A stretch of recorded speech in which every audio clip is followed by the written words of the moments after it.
truth. Then the rejection of truth. And I see the rejection in verse 38. What is truth? But it's not just Pilate who's asking that question. They're saying that in Washington, D.C., mockingly. What is truth? They're saying that in Hollywood. What is truth? And they're saying that on Wall Street. What is truth? And the whole world is in rebellion against the truth. So, maybe 5 years ago, I preached up in Seattle, which is a haven for atheism. There were billboards on the side of the interstate highways that atheists had paid for to mock Christians and to mock Christianity. And so they assigned me to preach on atheism in Seattle. Bring it on. Bring it on. I love it. So I preached Psalm 14. The fool has said in his heart, there is no God. That is what God has to say about atheism. That you actually think everything has come from nothing? That's the most foolish thing I've ever heard in my life. Everything doesn't come from nothing. Everything has come from something, from someone, and that someone is God. So, this section starts off with the exposition I gave of Psalm 14, and I'm just moving verse by verse through Psalm 14. And then I've got the rejection of truth by the worldly church. And I've got the rejection of truth by an unbelieving age. And the rejection of truth in a Christian's life. And one year at Ligonier, they assigned me to preach on respectable sins from Jerry Bridges' book. And how Christians today reject the truth, even in their own life, because that's such a respectable sin. So that's the middle section of the book. And then the final section is the reign of truth, R-E-I-G-N. And I see that here in verse 37. Jesus said, "For this I have come into the world, to testify to the truth.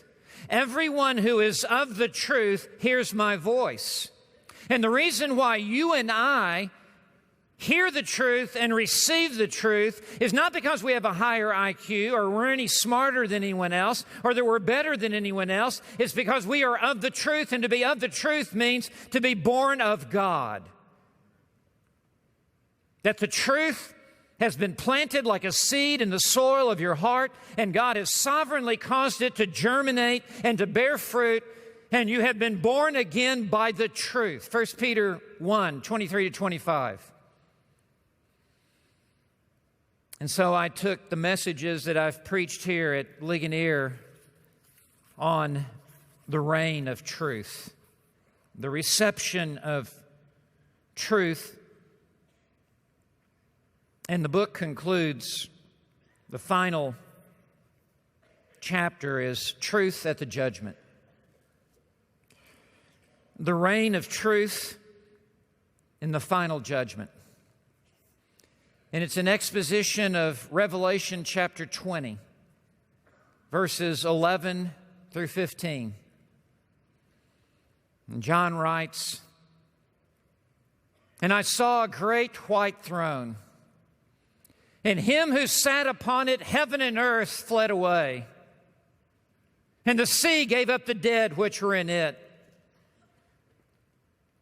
And the graves gave up the dead which were in it. And the books were opened. And the book of life was opened. And anyone whose name is not written in the book of life will perish, and will be cast into the bowels of hell forever." And it's a very careful treatment of the great white throne judgment. And at the end of time, as eternity begins, truth will reign so supremely that it will be the judge and jury and the final verdict of all those who have rejected the truth. So truth is so critically important. You can't become a Christian without the truth. You cannot grow as a Christian without the truth. You cannot be equipped to serve the Lord without the truth. You cannot remain steadfast and persevere with much endurance without the truth. And let me tell you, when I was a pastor and I go into that hospital room and there is that precious saint in the bed and the family gathered around, they don't want me to read USA Today. They don't want me to read a restaurant menu. They want me to read the truth, because truth is the only thing that comforts in the great hour of your greatest need. So, that's what this book is about. And so, after I preached in Seattle, what is the truth? The moment of truth. I came out of the pulpit and sat down. R.C. was seated the equivalent of just right there, and I went and sat down right next to him. And he just turned to me and he said, "We're going to put this in a book." And so there's a certain strange irony that R.C.'s not with us now, as the book has come out. And I just received a copy a couple of days ago. And I opened it up, and there at the very beginning, I didn't even know we had it, is the endorsement by R.C. of this book. So sometime before he went to be with the Lord, unknown to me, he wrote the endorsement. And I'm so proud to have it. So I want you to have this book. You need this book because you need the truth. And you need someone. I'm not the only one, but I am one of someone who could tell you what the truth is and where you find the truth and why the truth is so important and why the truth will have the final word on your life on the final day. So, thank you for coming back from dinner to hear my book report. I feel like I'm back in 8th grade giving a book report on whatever.